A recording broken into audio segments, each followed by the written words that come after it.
Ayan, magandang umaga po sa inyong lahat mga boss. Chief Amo Sir, kamusta po kayong lahat mga kababayan? Naku po, eto na naman tayo sa panibagong live stream natin mga boss Chief Amo Sir. Ano? Oh, alam niyo po ba kung ano ang ating mga pag-uusapan sa umagang ito? Diyos ko Lord, ang hindi pa din ang nakakaalam sa mga pag-uusapan natin ngayong araw ha. Naku baka kayo ay mapagbantaan din ang buhay ninyo. O eto po mga bossing chief amo sir, no? Ihatid na natin ang maiinit na talakayan sa umagang ito, no? Pero kung kayo po ay hindi pa din naka-subscribe at hindi pa din po kayo naka-follow dito sa channel na 'to, nandiyan po sa ilalim mga boss chief amo sir yung subscribe button, pindutin niyo lang po upang sa gano'n kayo po ay i-notify ni YouTube kapag tayo po ay hinahanapan na ng 20 pesos na bigas ng mga DDS. Mamaya ho, uulan yang komentong ganyan mga kababayan. Nasaan na ang 20 pesos na bigas? Ano na nangyari doon sa flood control? O inunahan ko na ho mga kababayan. Di ho ba? Oh, at nasa ilalim naman po ng pangalan ng Mark Ramos, nandiyan din ho yung like button. Pakipindot lang at tapos ikomento ninyo kung pang ilan ang inyong like upang sa ganoon ma-shoutout natin ang inyong mga pangalan diyan sa comment section. Nandiyan si Hil Obordo, nandiyan si Jordan G, Flor Igna, Baudin June, BMB Ma'am Chris Rose, shoutout po sa inyo. And happy happy Merry Christmas. Nandiyan si Zainin watching from Hong Kong. Joel Carillo, Bong Alcid. Andiyan din si Ronnie de Guzman. Narciso Kalimag, Alma Baltazar at Belinda Cruz, Exor Miguel, sino pa? Rodel Valera, Maria A.S. Mana, Rosie Albano at someday Emma Talon, Cesar Maltizo at Rosela Roman, Tom De Castro at Randy Gorospe. Umpisahan muna natin itong talakayan natin. Dito, mga kababayan, ano po, ito po, yung survey po ng Okta Research, mga bossing, no? Lagas ang mga DDS. Ako naniniwala mga kababayan, no po, yun pong magiging resulta ng 2025 senatorial election mga bossing. Malaki po ang epekto niyan, lalo na po mga kababayan sa impeachment ni Inday Sara Duterte, mga bossing. At sa nakikita ho natin, mukhang ang may posibilidad lang ho at maaaring makapasok ay si Bungo, no? At medyo si Pia Cayetano, mga bossing, alam ko mga Cayetano, mga maka-Duterte din eh. Kaya ang gagawin ng mga maka-Duterte, mga bossing, kapag kaho sila ay nanalo sa pagkasenador, sila po yung mga unang kokontra, no? Upang sa ganoon, mahinto at mapigilan ang impeachment kay Inday Sara Duterte kahit na po napakadami ng ebidensya at napakadami na hindi maipaliwanag ng ating Vice Presidente. Doon pa nga lang sa West Philippine Sea no?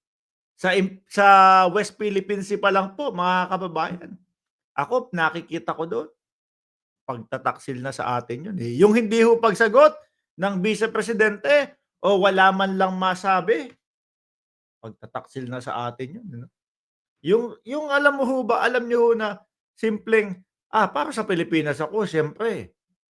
Yung simpleng ganun lang ho ba, pero wala. No comment ang ating Vice Presidente. Isa-isahin muna natin tong senatorial.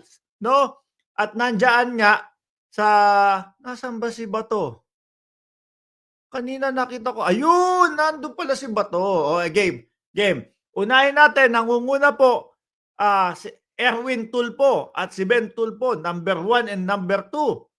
Si Tito Soto, no? Pangatlo, si Bungo, nandyan. At sinasabi nga nung ibang mga political analyst, mga boss, si Bungo makakapasok talaga, no? Pero posible pang bumaba ng onti yan. Bong Revilla, Pia Cayetano, nako etong dalawa na ito. Yan, maka-Duterte yung mga yan. Ping Lacson, Amy Marcos, medyo alanganin ho din si Senator Amy Marcos, mga bossing eh. Hindi mo malaman kung ano talaga ang gusto sa buhay eh. Pero isa lang po ang panigurado ko diyan, ramdam ng mga sumusuporta kay Pangulong Bongbong Marcos, sumusuporta sa gobyerno at ng mga DDS yung kanyang pamamangkang, sa dalawang ilog. Mga bossing, natatakot mawalan ng boto sa DDS, natatakot ding mawalan ng boto sa, nakasuporta kay PBBM. Ang ending, eh, basang-basa 'no, ng dalawang kampo. Ang ending, ayun, laglag sa actually 7-10, nasa ilalim pa nga yan, eh, 'no.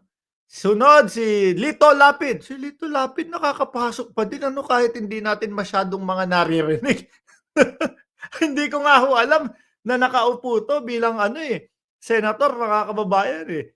Francis Tolentino, eto kailangan din malaglag 'to, mga bossing, dahil ang isang gagawin niyan, eh, sumuporta kay, dating Pangulong Duterte. Sumuporta sa 'wag i-impeach ang Vice Presidente, 'no? Kunyari lang ho na tumalon ng bakod diyan, kunyari lang ho na pumunta yan sa, administration slate, mga kababayan.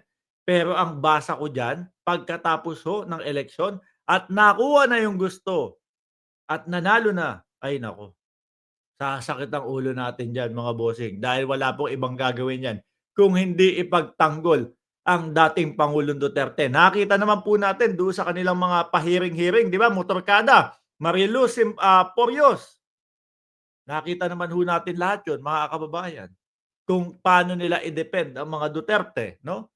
Tagilid na, sablay na, sige pa rin, banat pa din, mga bossing. Kaya talagang kailangan po sa susunod na mga, eleksyon po, lalo na sa 2025, sibakin na natin, 'no?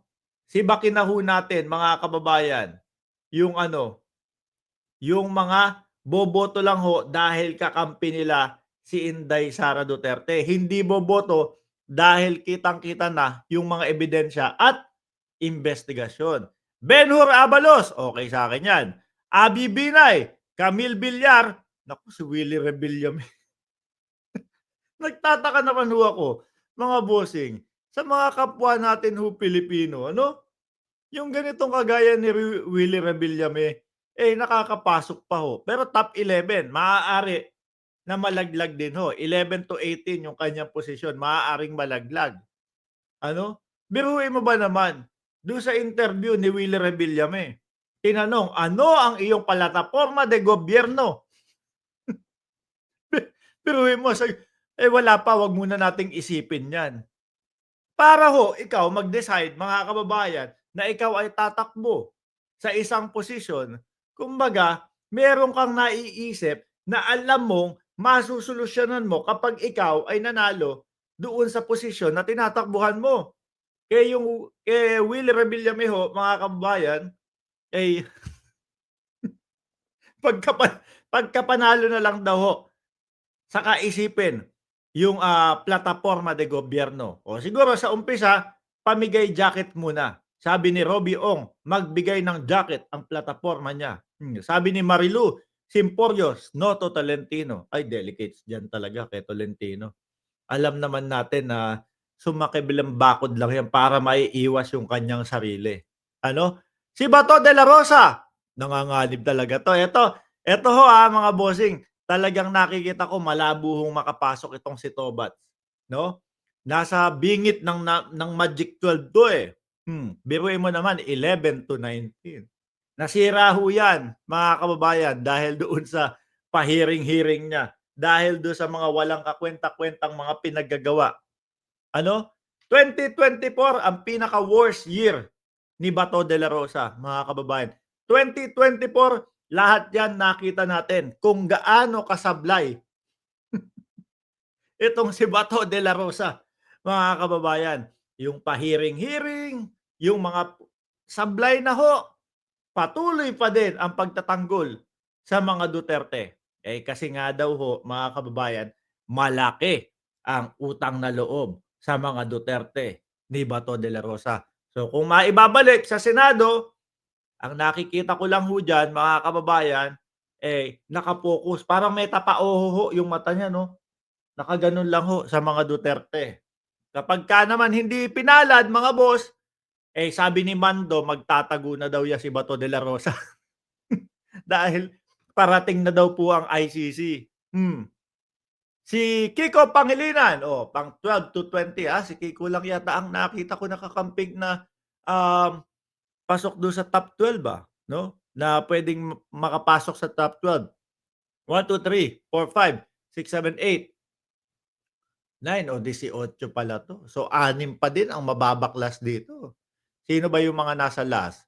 1, 2, 3, 4, 5, 6, 'no? Si Abalos nasa pam-7, pero tingin ko makakapasok naman 'to si Ben-Hur. Etong 6, 1, 2, 3, 4, 5, 6, 7. Sabihin mo ng sama si Abalos, pero nakikita ko may laban 'yan, 'no? Sabi ni Osang Raketera, "Yang utang na loob na 'yan ang sisira sa kanila." Korek ho. Nakita niyo ang pagkakaiba ng ating presidente, mga kababayan, sa kanila.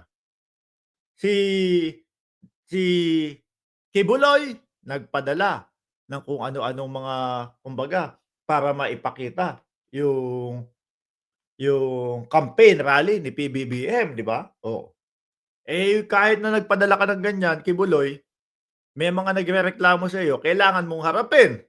Oh, 'di ho ba? Hindi tumatanaw ng utang na loob ang ating presidente. 'Pag mali ka at 'pag merong reklamo sa'yo, kailangan mong harapin, hindi kita ipagtatanggol. Yaan po ang magandang, panunungkulan, mga kababayan. Bakit po? Dahil nagkakaroon tayo ng laban at patas na batas po para sa kagaya nating maliliit, mga bossing. Katawa-tawa yang survey na yan, bundok na survey na may internet ba dun at TV? Oh, sabi ni Christopher Agapay,